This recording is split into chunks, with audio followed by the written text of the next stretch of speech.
Welcome to the What to Read Next podcast. In this podcast, your host, Lori Amin, will interview published authors to chat about their work, journey to getting published, and their book recommendations. If you share a passion for books and always looking for your next read, then join us. Hi, Monica. Welcome to the What to Read Next podcast. Hi, Laura. I'm glad to be here. Thank you for having me. So happy to have you here. So tell us a little bit about yourself. Well, I have been writing. I've been writing for about 15 years, seriously. I was first published in 2006 under my other pen name, Karen Erickson, and I wrote mostly contemporary romance, erotic romance, and then I self-published as Monica Murphy in 2013, and then I've just been writing pretty steadily as Monica ever since. I love this. So what inspired you to become a writer?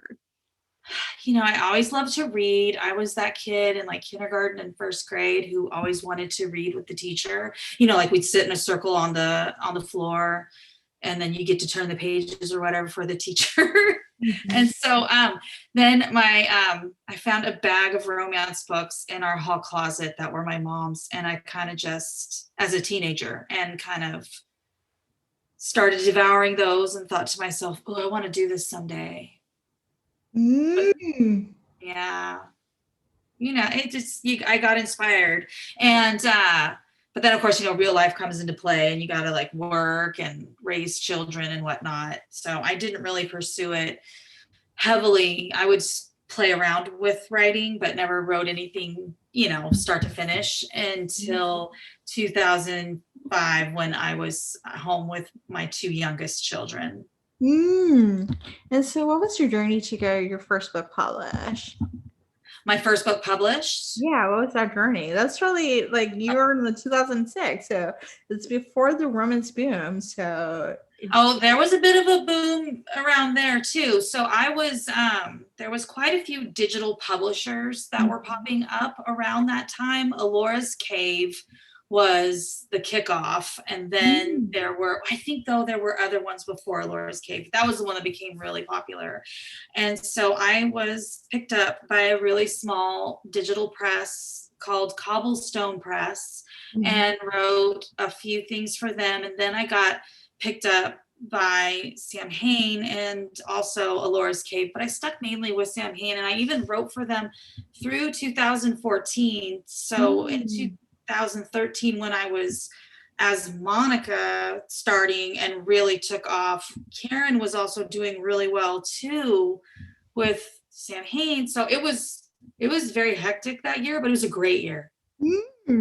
But it's hard to juggle two pen names. I will say that is I'm just gonna ask. I was like, how do you do it? You know, like the choice I made as Monica was because I knew that if I self-published the type of story, which was One Week Girlfriend, that I was going to self-publish. If I did that as Karen, I felt like it wasn't going to work. Like it was a totally different voice. I wrote it in first person, totally different kind of story than I'd ever written as Karen. So I chose a different name. And also I had the thought, well, if it fails, then no one will know. And then Monica did even better than Karen. So there you go. There you go. And so, what do you like about being an indie author, doing self-publishing? You get to control, you know, all the different aspects, but what are some of the things you made you decide to just go this route as opposed to trying to get, you know, published another route? Well, you know, I was published traditionally. The One Week Girlfriend series was picked up by Random House, and I was with Random House for about 3 years. And I've also written some titles for Entangled. But I do have to say, I think there's nothing wrong with being a hybrid author, and I have enjoyed it because there are some great things about having a publisher behind you, and but there are some really great things about doing it independently. And the main thing is that you have total control of everything. But I also, there's some reassurance in not having to worry about hiring a cover designer when you're with a publisher and just letting them make those choices themselves, or they do it in-house. And so, and also I had some really great relationships with some editors at various publishers. I was also with Avon for a while. And so I've met a lot of great people on both sides, and I'm really grateful for both experiences in traditional and in indie. I love this. Yeah. So what is your writing process like? Do you find an outline, or do you see where the story leads you?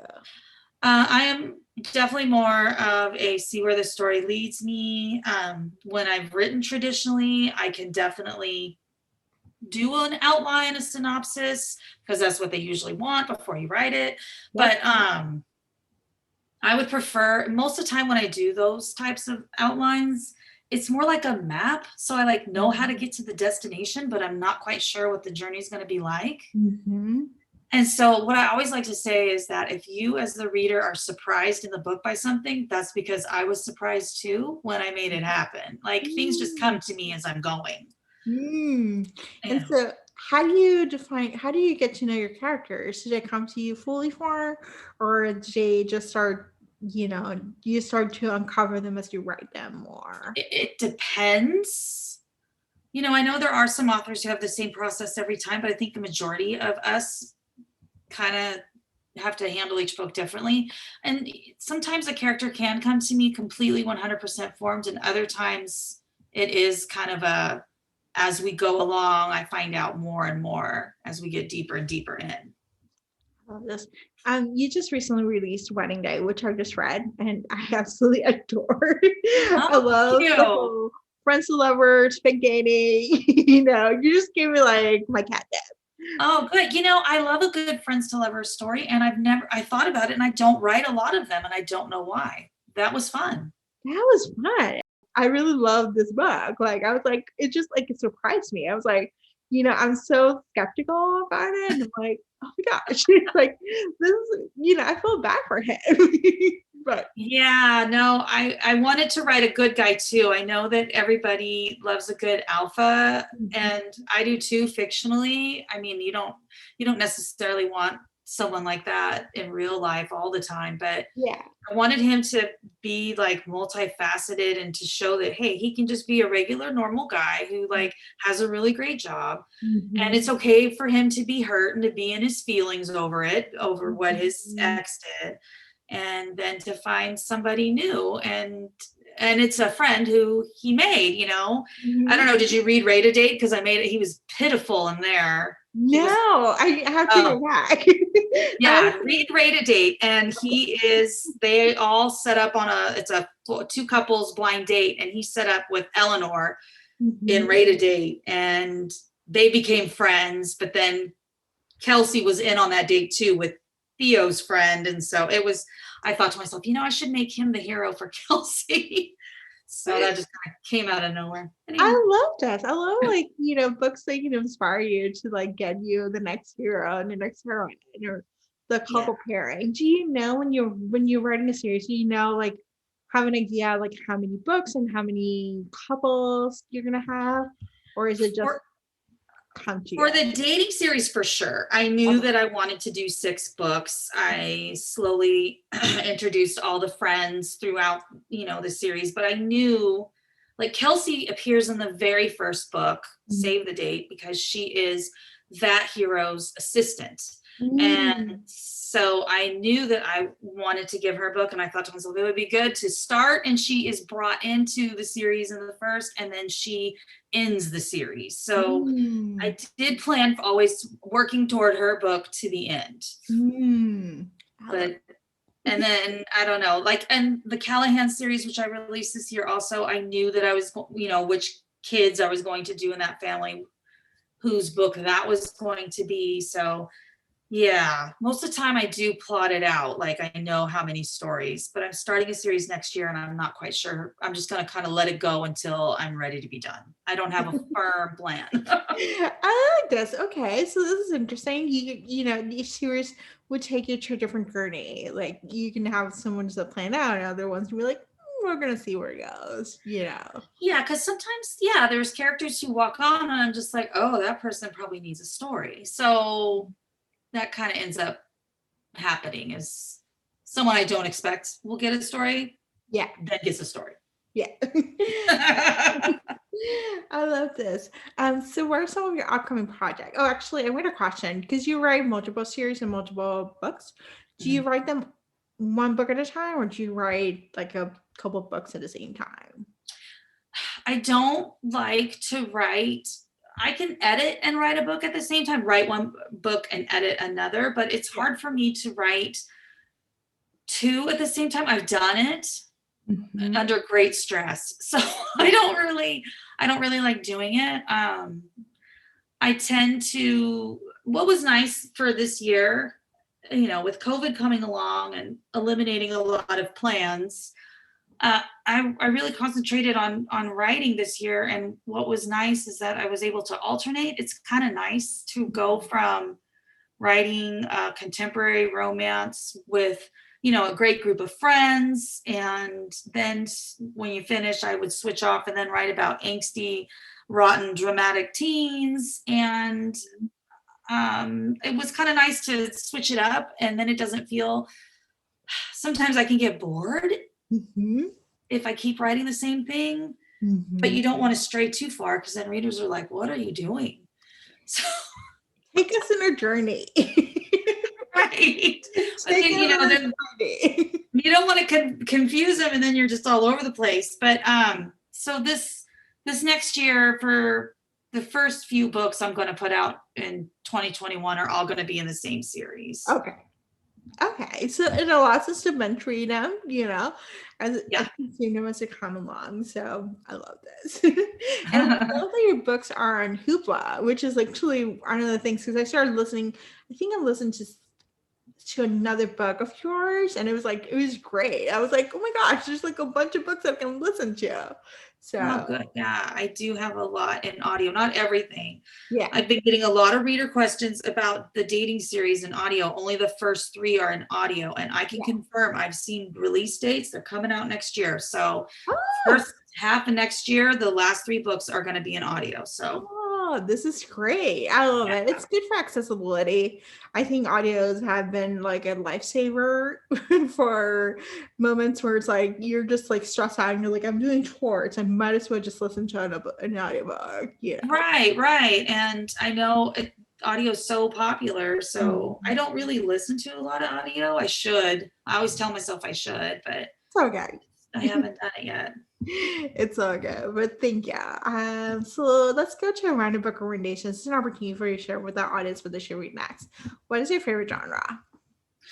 Pretty much contemporary romance, though I do like the occasional thriller. I love it. And what has been a book you read this past year that you love, or last year? Yeah.